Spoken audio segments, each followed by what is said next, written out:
Assalamu alaikum, I'm Aisha and you're watching Samaa News.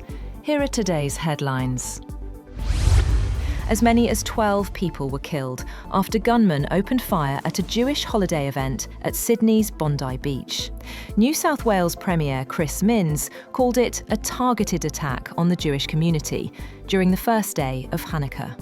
Law enforcers were able to neutralize one suspect, while another was critically injured. Authorities in Providence, Rhode Island are searching for a gunman who opened fire at Brown University's Barris and Holly Engineering Building during exams, killing 2 students and injuring 9 others. 7 of the wounded are in critical condition. Over 400 law enforcement officers, including the FBI and ATF, are conducting a manhunt. The suspect, a man in his 30s dressed in black and possibly masked, remains at large. Shell casings were recovered at the scene, and officials plan to release a video of the suspect. Ukrainian President Volodymyr Zelensky has called for what he described as a dignified peace as US and Ukrainian officials meet in Berlin. Zelensky said any peace deal must include firm guarantees to ensure Russia does not attack Ukraine again. The talks involve US envoys and European allies as diplomatic efforts continue to end Europe's deadliest conflict since World War II. The Ukrainian leader is facing pressure from US President Donald Trump to sign a peace agreement that initially reflected Moscow's demands. Zelensky accused Russia of deliberately prolonging the war, citing continued deadly attacks on Ukrainian cities and strikes on power and water infrastructure. Meanwhile, President Zelensky says Kyiv is dropping its bid to join NATO in exchange for Western security guarantees to end the war with Russia. The move marks a major shift in Ukraine's position and meets a key Russian demand, though Kyiv says it will not cede territory. German authorities have arrested 5 men suspected of planning an attack on a Christmas market in southern Bavaria. Police and prosecutors said the suspects are believed to be Islamist militants and were detained as part of a joint security operation. The arrests come amid heightened concerns following a series of vehicle ramming attacks in Germany in recent years. In 2016, an Islamist attacker rammed a hijacked truck into a Christmas market in central Berlin. And last December, several people were killed in a similar attack in the city of Magdeburg. Iran's foreign minister is set to visit Russia and Belarus in the coming days. Foreign Ministry spokesperson Esmail Baghai said Abbas Araghchi will travel to both countries within the next 2 to 3 days. The announcement comes after Iranian President Masoud Pezeshkian met Russian President Vladimir Putin in Turkmenistan on Friday. At least 6 Bangladeshi peacekeepers have been killed in an attack on a United Nations base in Sudan. The Bangladesh Army said the attack took place at a UN facility in the Abyei area, leaving 8 other peacekeepers injured. In a statement, the Army said the security situation remains unstable, with clashes involving terrorists still ongoing. It added that efforts are underway to provide medical treatment and carry out rescue operations for the wounded.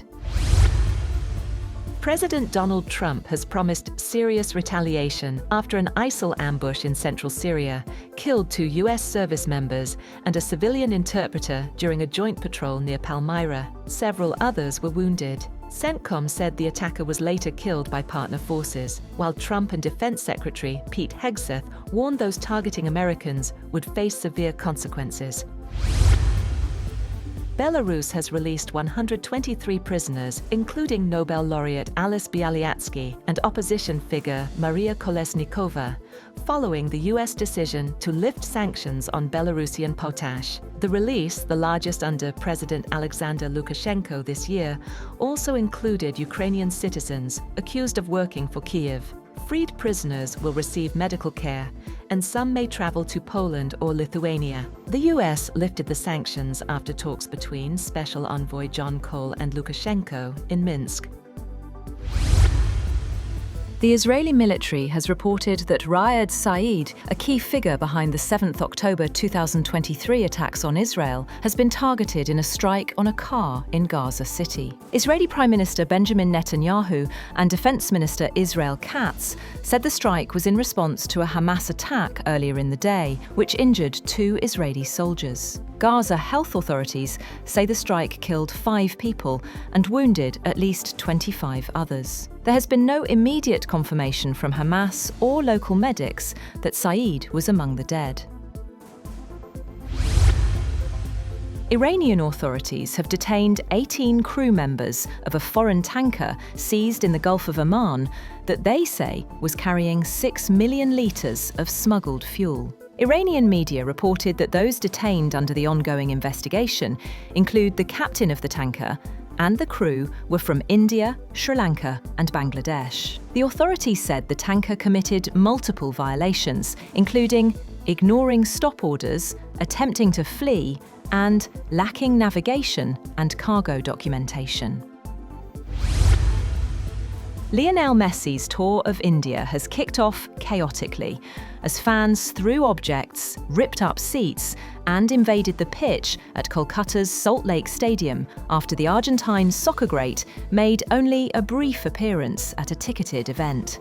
Satadru Dutta, the event's chief organizer, has been detained by police. Messi was scheduled for a 45-minute visit to the stadium, but his appearance lasted just 20 minutes. Tickets for the event were priced from around $38.65, but one fan said he had paid $130. Fans in the Salt Lake Stadium threw ripped-up seats and other objects onto the field, while several people climbed a fence around the field and hurled objects. And Indonesia's disaster agency says the death toll from floods and landslides on Sumatra has risen to more than 1,000, with hundreds still missing. The disasters hit 3 provinces, damaging roads, bridges, schools, and hospitals. Authorities say victim verification is ongoing, while emergency measures, including weather modification, continue to support rescue efforts and aid delivery. That's all for now. For more updates, visit www.samaa.tv. Thank you for watching Samaa News.